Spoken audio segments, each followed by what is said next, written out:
नमस्कार दोस्तों, आर के यू मल्टीनेशनल चैनल में आपका स्वागत है। आज मित्रों कुछ गुरु कृपा पर चर्चा करूंगा। गुरु के विषय में कुछ जानकारी वगैरह दूंगा। मित्रों, जहाँ तक मेरा अनुभव है कि सभी कहते हैं और सभी ज्ञानीजन जानते हैं कि गुरु तत्व अपने आप में एक बहुत भारी तत्व है। और जहाँ तक गुरु की कृपा का सवाल है तो वो उस हर मनुष्य पर बरसती है, हर उस साधक पर बरसती है, हर उस शिष्य पर बरसती है जो अपने गुरु को सच्चे दिल से पूजता है या फिर भजता है या फिर गुरु मंत्र का जाप करता है। हर उस साधक पर, हर उस व्यक्ति पर, हर उस शख्स पर उनकी कृपा बरसती है। और सद्गुरु का होना अपने जीवन में अपने आप में पूर्णता का प्रतीक है।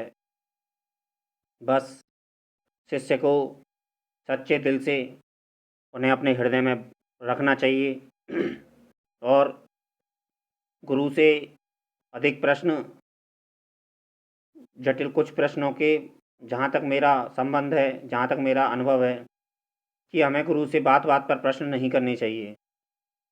सबसे पहले मैंने देखा है अपने गुरु आश्रम में और भी अनेक जगह कि गुरु से शिष्य लोग बहुत कुछ जानना चाहते हैं, बहुत कुछ सीखना चाहते हैं, बहुत कुछ समझना चाहते हैं, लेकिन अनुभव नहीं चाहते हैं। वो डायरेक्ट आज गए और गुरु के पास में गए और एक गुरु ऐसी कोई कृपा बता दे या फिर कोई ऐसा मंत्र बता दे कि एक ही बार में सारे काम हो जाएं।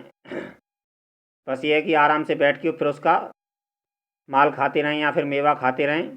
थोड़ी सी सेवा करनी पड़ी और थोड़ी सी सेवा करनी पड़े और माल ज़्यादा मिले, मेवा ज़्यादा मिले, ऐसी उम्मीद करते हैं मित्रों। मेरे अनुभव में मित्रों ये आया है कि सदगुरु के पास में जाने के बाद में एक एक प्रश्न का उत्तर ढूंढने में एक एक दो दो बरस, कभी कभी चार चार पाँच पाँच बरस लग जाते हैं एक एक प्रश्न का उत्तर ढूंढने में। और कच्चे जो साधक होते हैं, कच्चे या फिर जो वो होते हैं चेले, वो गुरु से बात बात पर प्रश्न करते हैं। ये ठीक नहीं है। गुरु से केवल उन जटिल प्रश्नों पे प्रश्न उत्तर करने चाहिए जो समझ में नहीं आते हों। सबसे पहले तो स्वयं समझना चाहिए, किसी भी चीज़ को अपने अंतर झांकना चाहिए। गुरु से केवल एक आशीर्वाद ले और गुरु से केवल एक इशारा करे अपने मन में ही कि हमें इस प्रश्न का उत्तर दो। मन में ही आपको अपने उत्तर मिल जाएगा। एक साधक कहते थे, एक साधक क्या थे, गुरु थे, बहुत अच्छे नाम था उनका अपने क्षेत्र में। उनका तंत्र के क्षेत्र में भी थे और सद सदगुरु के क्षेत्र में भी थे। वो दोनों ही काबिलियत उनके पास थी।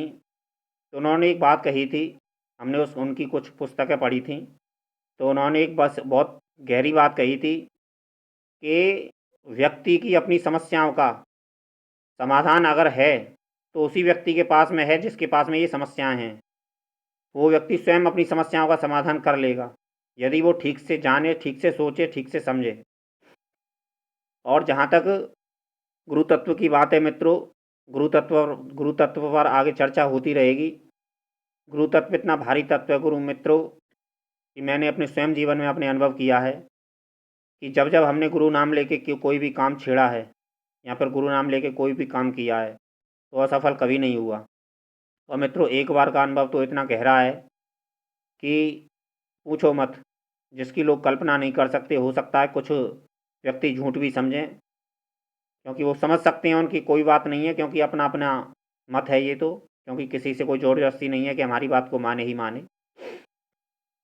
तो मित्रों आज से करीब नहीं तो 8-10 साल पुरानी बात होगी लगभग, एक अंदाज़ा।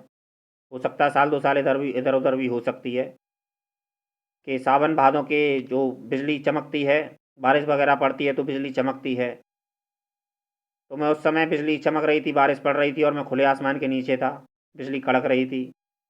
तो मैं गुरु मंत्र का जाप करता रहता था 24 घंटे, जितना हो सकता था उतना करते थे। तो एक बार कल्पना ही कर रहा था, मंत्र जब चल रहा था, कल्पना ही कर रहा था कि आसमान में से बिजली गिरी और मैंने अपने हाथ से वो ज़मीन में गिर रही है और मैंने ऊपर धकेल दिया, और वाकई में ऐसा हुआ कि बिजली गिरी भी, और मैंने कल्पना नहीं, ये सत्य, मैंने हाथ को उछाला भी और बिजली आसमान में उल्टी लौट गई।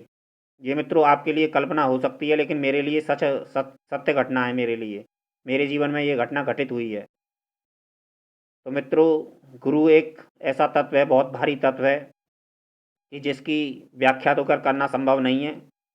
गुरु की व्याख्या कोई क्या करेगा, लेकिन बहुत भारी तत्व है। और हो सके तो गुरु के सानिध्य में रहिए और गुरु से सीखिए, लेकिन जीवित गुरु होना बहुत आवश्यक है मित्रों। विद्या सीखने के लिए सद्गुरु केवल, जो कि श्रीमद् भागवत गीता में कहा गया है कि सबसे पहले हमें ज्ञान यज्ञ करना चाहिए, जो सद्गुरु ही करा सकता है और कराता भी है। ऐसे सद्गुरु हैं इस समय धरती पर मौजूद और हमेशा रहते हैं। ऐसी कोई बात नहीं है कि आज ही हैं, बस केवल शिष्य को समर्पित होने की आवश्यकता है। शिष्य को सच्चे दिल से गुरु को पूजने की आवश्यकता है। ऐसे ऐसे शिष्य आते हैं मित्रों कि गुरु पर जाने जाने कैसे कैसे मतलब सोचते हैं गुरु के बारे में। गुरु अपना गुरु कृपा करना चाहता है, और वो गुरु को जाने क्या समझते हैं गुरु को, कि गुरु को जानता ही नहीं है, और उल्टे गुरु से सीखने आते हैं, गुरु मंत्र लेने आते हैं, उल्टा उन्हें ही सिखाने लगते हैं। तो मित्रों, इस बात पे थोड़ा सा सोचना समझना चाहिए व्यक्ति को, और सद्गुरु की कृपा में रहना चाहिए। आगे फिर कभी और चर्चा करेंगे। धन्यवाद मित्रों।